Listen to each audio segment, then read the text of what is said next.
बिस्मिल्लाहिर्रहमानिर्रहीम।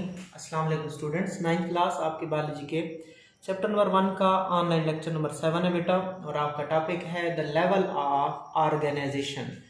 और बेसिकली ये है the level of biological organization, the levels of biological organization. और बायोलॉजिकल, जब बायो का लफ्ज आ जाता है तो इसका मतलब क्या होता है? जानदार। बायो का मतलब जानदार, जिंदगी। ठीक हो गया। सो ये टॉपिक है basically the levels of biological organization, जानदारों की तंजीम के दर्जात, कि जानदार चीज़ें कैसे बनती हैं, जानदार चीज़ें कैसे बनती हैं, ये आपका टॉपिक है। In order to understand various phenomena of life, अगर आपने ज़िंदगी के मुख्तलिफ आमाल को समझना है, अगर आपने ज़िंदगी के मुख्तलिफ आमाल को समझना है, the biologist study biological organization, तो फिर बायोलॉजिस्ट क्या करता है? वो मुताला करता है बायोलॉजिकल ऑर्गेनाइजेशन का। तो बायोलॉजिस्ट बायोलॉजिकल ऑर्गेनाइजेशन का मुताला करता है। कहाँ मुताला करता है? एट डिफरेंट लेवल्स, मुख्तलिफ दर्जों के ऊपर, मुख्तलिफ लेवल्स के ऊपर। सही है बेटा। अगर आपने ज़िंदगी के अमाल को समझना है तो हमें जानदारों को मुख्तलिफ लेवल पे पढ़ना होगा। तो मैं आपको पहले बता देता हूँ। बेसिकली हम इसमें ये देखते होते हैं कि जानदार चीज़ें कैसे बनती हैं, जानदार चीज़ें कैसे बनती हैं। तो हम एक जानदार को बनाने चले हैं, तो सबसे पहले हमें स्टार्ट करना पड़ता है सब अटामिक और अटामिक लेवल से। ठीक है, ये छोटा लेवल है और उसके बाद ये बड़ा लेवल है। सब अटामिक जो लेवल होता है उसमें हम सब अटामिक पार्टिकल को पढ़ते हैं। सब अटामिक लेवल पे हम किसको पढ़ते हैं? सब अटामिक पार्टिकल को पढ़ते हैं, जो कि इलेक्ट्रॉन होते हैं, प्रोटॉन होते हैं और न्यूट्रॉन होते हैं। Electron, proton, neutron, electron, proton, neutron, ये सब अटामिक पार्टिकल्स होते हैं। और उसके बाद इनके मिलने से क्या बन जाता है? एटम बन जाता है। सब एटॉमिक पार्टिकल जब मिलते हैं तो क्या बन जाता है बेटा? एटम बन जाता है। प्रोटॉन और न्यूट्रॉन कहाँ होते हैं? न्यूक्लियस में होते हैं। इलेक्ट्रॉन कहाँ होते हैं? ऑर्बिट में। सो सब एटॉमिक पार्टिकल कौन कौन है? इलेक्ट्रॉन, प्रोटॉन, न्यूट्रॉन है। और जब ये मिल जाते हैं तो क्या बन जाता है? एटम बन जाता है। क्या बन जाता है बेटा? एटम बन जाता है। ठीक हो गया, ये आपने देखा। उसके बाद तो इसको आप इकट्ठा कर लें। वैसे दो हैं, एक सब एटॉमिक लेवल है, फिर एटॉमिक लेवल है, लेकिन यहाँ पे आपने इकट्ठा करना है कि सब एटॉमिक एंड एटॉमिक लेवल। जब ये एटम मिल जाते हैं, सब एटॉमिक पार्टिकल मिलकर एटम बनाते हैं, एटम मिलकर मॉलिक्यूल्स बनाते हैं, उसको कहते हैं मॉलिक्यूलर लेवल। बेटा इन सब को हमने डिटेल में पढ़ना है। आज सिर्फ हम पहला लेवल पढ़ेंगे, ठीक है। और इन सब के बाद बनाएंगे किसको? जानदार को। फिर मॉलिक्यूलर लेवल के बाद ऑर्गेनेले का लेवल आता है, ऑर्गेनेले लेवल के बाद सेल का लेवल आता है, ठीक है। और सेल लेवल के बाद टिश्यू का लेवल आता है, टिश्यू लेवल के बाद ऑर्गन का लेवल आता है, ऑर्गन लेवल के बाद ऑर्गन सिस्टम का लेवल आता है, और ऑर्गन सिस्टम के लेवल के बाद इंडिविजुअल लेवल आता है। और इस तरह एक जानदार बन जाता है। सो एक जानदार कैसे बना? एक जानदार कैसे बनता है? इंडिविजुअल लेवल मतलब एक जानदार का लेवल जिसमें जानदार बना। कैसे बनता है? सबसे पहले होते हैं सब एटॉमिक पार्टिकल, उनसे बनता है एटम। एटम फिर जब एक जैसे एटम होते हैं तो वो एलिमेंट होता है। एलिमेंट से बनते हैं मॉलिक्यूल्स, उसको बोलते हैं मॉलिक्यूलर लेवल। मॉलिक्यूलर लेवल से बनता है ऑर्गेनेले लेवल, ऑर्गेनेले लेवल से बनता है सेल लेवल, सेल लेवल से बनता है टिश्यू लेवल, टिश्यू लेवल से पहले बनता है ऑर्गन लेवल, ऑर्गन लेवल से बनता है organ system level, organ system level से क्या बन जाता है? जानदार। ये आपने जानदार बनाया। इन्हीं को कहते हैं लेवल्स ऑफ बायोलॉजिकल ऑर्गेनाइजेशन। ये जानदार है। सो लेवल्स ऑफ, ये क्या कहलाते हैं? सारे लेवल्स ऑफ बायोलॉजिकल ऑर्गेनाइजेशन के जानदार की तंजीम के दर्जात क्या होते हैं। फिर हम जानदार के बाद आगे भी बड़े बड़े लेवल्स पढ़ते हैं। पॉपुलेशन का लेवल पढ़ते हैं, कम्युनिटी का लेवल पढ़ते हैं बेटा, इकोसिस्टम का लेवल पढ़ते हैं, फिर बायोस्फीयर का लेवल भी पढ़ते हैं। तो इसी टॉपिक को हमने नेक्स्ट कुछ लेक्चर में चलाना है। तो सबसे पहले आज हम एक लेवल पढ़ते हैं, दैट इज सब एटॉमिक एंड एटॉमिक लेवल। देखते हैं इस लेवल को बेटा। All types of matter are made up of elements and each element contain a single kind of atom and A means, इसमें से जो A है इसका मतलब होता है नॉट और टॉम का मतलब होता है कट। ये मैं आपको समझा देता हूँ बेटा। आप देखें, सबसे पहले मैं आपको मैटर के बारे में समझा देता हूँ, जिसको उर्दू में मादा कहते हैं, ठीक है। केमिस्ट्री में भी आप इसको पढ़ेंगे, मे भी पढ़ लिया हो आप लोगों ने। मैटर, मादा, ठीक है। ये वो चीज़ होती है जो वजन रखती होती है। ये वो चीज होती है जो जगह घेरती है। सो ऐसी चीज जो वजन रखे बेटा, जो जगह को घेर ले, उसको मादा या मैटर कहते हैं। So anything that has weight and occupy space, जो क्या रखती हो, वजन रखती हो और क्या रखती हो, जगह घेरती हो, उसको हम क्या कहते हैं, मैटर कहते हैं। अब जो मैटर है, जितनी भी मैटर है दुनिया में, ठीक है, उसकी जो भी हालत है वो किससे बनती है, एलिमेंट से बनती है। हर किस्म की मैटर, हर किस्म की मादा किससे बनी होती है, एलिमेंट से। अब जो एलिमेंट्स होते हैं वो किससे बनते हैं, सेम काइंड ऑफ एटम से बनते हैं। सो एक किस्म के, एक टाइप के अगर एटम हो जाए तो वो क्या चीज कहलाती है, एलिमेंट। और एलिमेंट किसको बनाते हैं, मैटर को बनाते हैं। मैटर क्या है, वो चीज है जो वजन रखती है और जगह घेरती है, ठीक है। So all type of matter is made up of element, हर किस्म की मादा चीजें एलिमेंट पर मुश्तमिल होती हैं। And elements are composed of same kind of atom.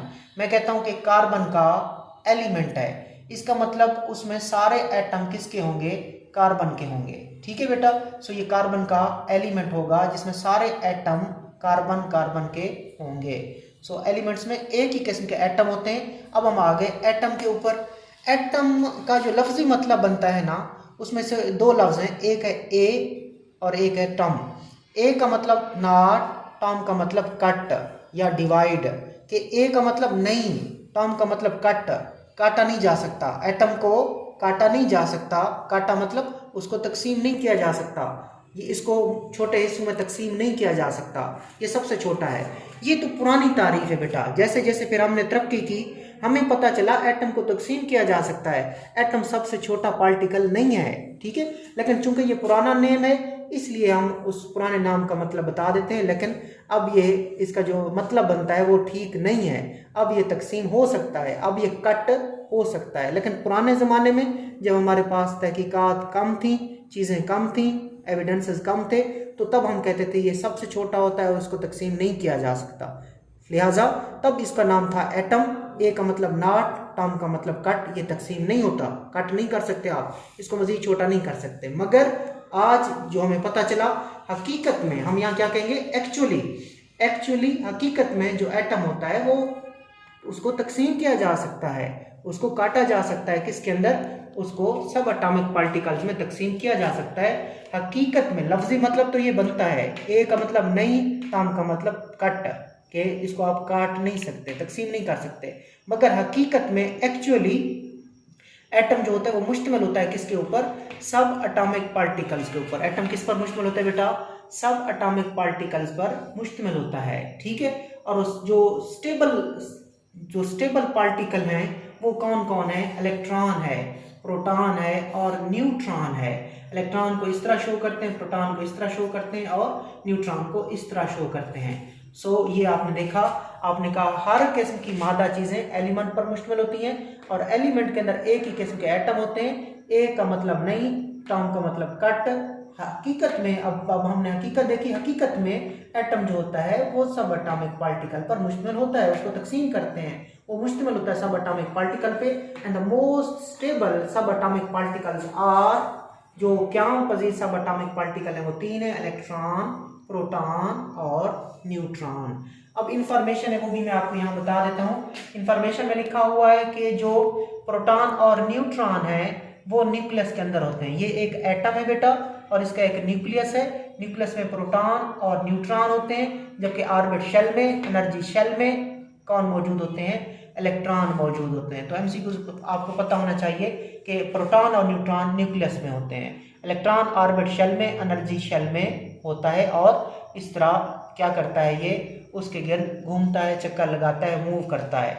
फिर आगे किसी भी एटम की जो प्रॉपर्टीज होती हैं, किसी भी एटम की जो प्रॉपर्टीज होती हैं, खसूसियात होती हैं, उसका दारोमदार आखिरी शेल में मौजूद इलेक्ट्रॉनों की तरतीब के ऊपर होता है। तो ये इन्फॉर्मेशन भी आपने क्लियर की कि जो आपकी बुक में लिखी है वहाँ से देख लीजिएगा कि एक एटम के न्यूक्लियस में प्रोटॉन और न्यूट्रॉन होते हैं, जबकि जो इलेक्ट्रॉन होते हैं वो रिवॉल्व करते हैं कहाँ पे, एनर्जी शेल्स में, ऑर्बिट्स में। और एक एटम की जो प्रॉपर्टीज होती हैं, खसूसियात होती हैं, उनका इन्हिसार आखिरी शेल में मौजूद इलेक्ट्रॉनों की तरतीब के ऊपर होता है। आगे चलें, ये सारा बेटा आपने यहाँ तक पढ़ लिया है। आगे चलें, out of 92 kinds of element that occur in nature, 16 are called bioelements. Why? Because they take part in making the body mass of living organism. ये इस टॉपिक का जो मैं आज आपको पढ़ा रहा हूँ सबसे इंपॉर्टेंट शॉर्ट क्वेश्चन है। बायो एलिमेंट्स ये मैं आपको समझाता हूँ।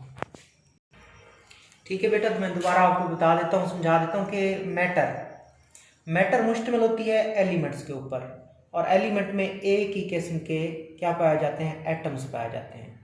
हर मादा एलिमेंट पर मुश्तमिल होती है, एलिमेंट एक ही किस्म के एटम्स पर मुश्तमिल होते हैं। अब बेटा कुदरत में, नेचर में कितने एलिमेंट्स पाए जाते हैं, आपने बुक को फॉलो करना है, 92 ज़्यादा है वैसे।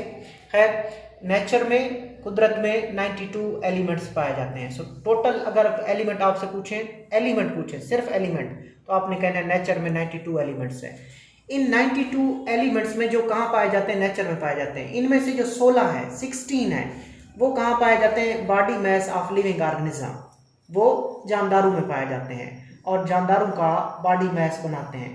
इन टोटल 92 में से 16 जो है they make the body mass of living organism, ये हम जानदारों को बनाते हैं। 16 हम जानदारों को बनाते हैं। सो 16 एलिमेंट हम जानदारों के अंदर पाए जाते हैं। सो वो बायो एलिमेंट जो जानदारों के जिस्म का मैस बनाए, वो 16 एलिमेंट जो जानदारों को बनाए, वो 16 एलिमेंट जो जानदारों के अंदर पाए जाएं, उनको कहते हैं बायो एलिमेंट्स। ये तारीफ आपने देखनी है, ठीक है, कि आउट ऑफ क्या कहना है बेटा, out of 92 kinds of element that occur in the nature, 16 are called bioelements.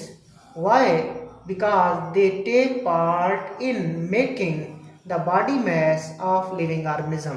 कि कुदरत में पाए जाने वाले 92 बायो एलिमेंट में से 16 को बायो एलिमेंट कहते हैं, क्योंकि वो 16 जो होते हैं वो जानदारों के जिस्म का मैस बनाते हैं। चूंकि ये जानदारों को बनाते हैं, लिहाजा फिर जानदारों के लिए लफ्ज़ क्या आ जाएगा, बायो एलिमेंट कि वो एलिमेंट जो जानदारों को बनाए, वो एलिमेंट जो जानदारों को बनाए उनको बायो एलिमेंट कहते हैं। कितने होते हैं, 16 बायो एलिमेंट, कितने, 16, टोटल एलिमेंट 92। फिर बेटा उन 16 बायो एलिमेंट में से जो 6 होते हैं, कितने, 6 जो होते हैं वो आपके जिस्म का 99% हिस्सा बनाते हैं। ठीक है, आपका जिस्म सपोज कितने फीसद है, 100% आपका जिस्म है। उस 100% में से 99% जो हिस्से होते हैं, 99% जो जिस्म होता है हम जानदारों का, 99% जो हमारा जिस्म होता है उसको कितने एलिमेंट बनाते हैं, उन 16 में से 6 बनाते हैं। बाकी कितने एलिमेंट रह गए, 6 एलिमेंट ने 99% हमारी बॉडी को बना दिया, बाकी रह गए 10। बाकी कितने रह गए, 16 में से 6 गए तो बाकी रह गए 10 बायो एलिमेंट हमारे जिस्म का कितने फीसद बनाते हैं, जस्ट 1% बनाते हैं। इस तरह 99 और 1% मिलकर हमारे जिस्म का 100% हिस्सा बनता है। वैसे टोटल हमें कितना बनाते हैं, टोटल हमें बनाते हैं 16, और उन 16 में से 6 99% हमारा जिस्म बना देते हैं, और 10 जो बाकी एलिमेंट हैं वो हमारे जिस्म का जस्ट 1% हिस्सा बनाते हैं। अब इन 6 को देख लेते हैं, इन 6 की परसेंटेज बड़ी जरूरी है।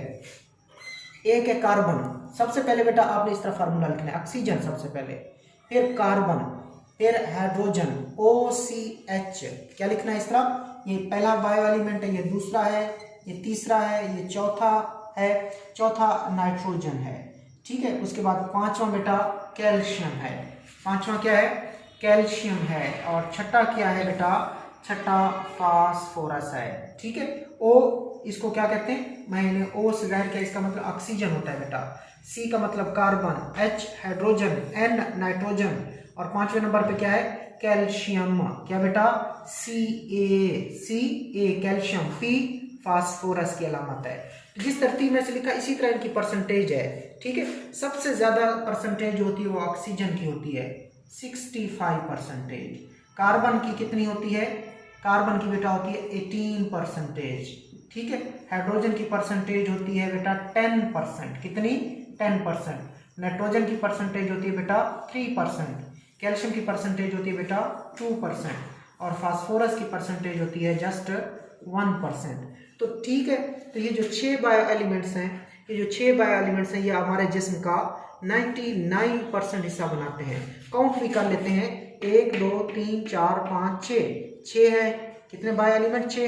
अब इनको टोटल काउंट करते हैं, 65 प्लस 18 83 प्लस 10 93 96 98 99। सो 6 bio elements, oxygen, carbon, hydrogen, nitrogen, calcium, phosphorus ने 6 बायो एलिमेंट्स ने हमारे जिस्म का 99% हिस्सा बना दिया। फिर हमसे कुछ पूछते हैं कि सबसे ज़्यादा कौन सी चीज़ हमें बनाती है? ऑक्सीजन बच्चों। उसके बाद कार्बन, इनकी परसेंटेजेस भी आनी चाहिए कि सबसे ज़्यादा हमारे जिस्म को ऑक्सीजन बनाती है। फिर कार्बन कितने फीसद ऑक्सीजन? 65। कार्बन कितने फीसद? 18%। हाइड्रोजन कितने? 10%। बाकी कितने बायो एलिमेंट रह गए? बाकी बायो एलिमेंट रह गए 10। वो आपके जिस्म का कितना हिस्सा बनाएंगे? जस्ट 1%। सो ये तारीफ भी आपने की। आगे चलते हैं। Out of these bio element only 6 oxygen, carbon, hydrogen, nitrogen, calcium, phosphorus make 99% of the total mass. इन 10 में से, इन 16 में से, सॉरी बेटा, इन 16 में से सिर्फ 6 कौन कौन? Oxygen, carbon, hydrogen, nitrogen, calcium, phosphorus हमारे जिस्म का 99% हिस्सा बनाते हैं, 99% हिस्सा बनाते हैं। जबकि बाकी कितने रह गए? 6 तो उधर आ गए, बाकी रह गए 10। अदर 10 ये ऊपर वाले 6, बाकी 10 कौन कौन? के मतलब potassium, S sulphur, Cl chlorine, Na sodium, Mg magnesium, Fe iron, Cu copper, Mn manganese, Zn zinc, I iodine. ये 10 जो हैं ये कितना बनाते हैं? 1 2 3 4 5 6 7 8 9 10। ये 10 कितना बनाते हैं? 1%। Collectively make the 1% of the total मास। ये हमने एक डायग्राम से भी इसको वाजे कर दिया है। ये सपोज हमारा सेल है, ये हमारा जिस्म है, ये हमारा प्रोटोप्लाज्म है, सेल है और ये जो सेल के अंदर की चीजें होती है उसको प्रोटोप्लाज्म कहते हैं। इसमें साइटोप्लाज्म आता है, जिसमें न्यूक्लियस आता है। देखिए ऑक्सीजन सबसे ज्यादा है 65%। उसके बाद किसकी बारी है? ये एरिया सारा ऑक्सीजन का है। इतना हमारा जिस्म, इतना हमारा सेल कौन बनाती है? ऑक्सीजन। सबसे ज्यादा जो हमें चीज बनाती है that is oxygen, that is about 65%। Then carbon 18%, hydrogen 10%, nitrogen 3%, calcium 2%, phosphorus 1%। और बाकी कितने रह गए? 10 एलिमेंट। ये आपके 6 यहाँ तक हो गए, 6 यहाँ तक हो गए। और बकिया जो 10 होते हैं वो हमारे जिस्म का कितना फीसद बनाते हैं? 1% बनाते हैं। और फार्मूला आपने याद रखना है बेटा, ये फार्मूला आपने ये याद रखना है। इस तरह आपने OCHNCAP ये फार्मूला हमेशा आपको याद हो कि इस तरतीब में आपने लिखना है। OCH then NCAP। फिर परसेंटेज आपने याद रखनी है कि उस फार्मूले के मुताबिक परसेंटेज कैसे डालेंगे? पहले 65, फिर 18, फिर 10, फिर 3, फिर 2, फिर 1। 65, 18, 10, 3, 2, 1। इस तरतीब में, ये तरतीब याद होगी। फिर कभी भी कोई MCQ आ जाए तो आपको ये परसेंटेजेस याद रहेंगे हमेशा। ठीक है बेटा, अल्लाह हाफिज़।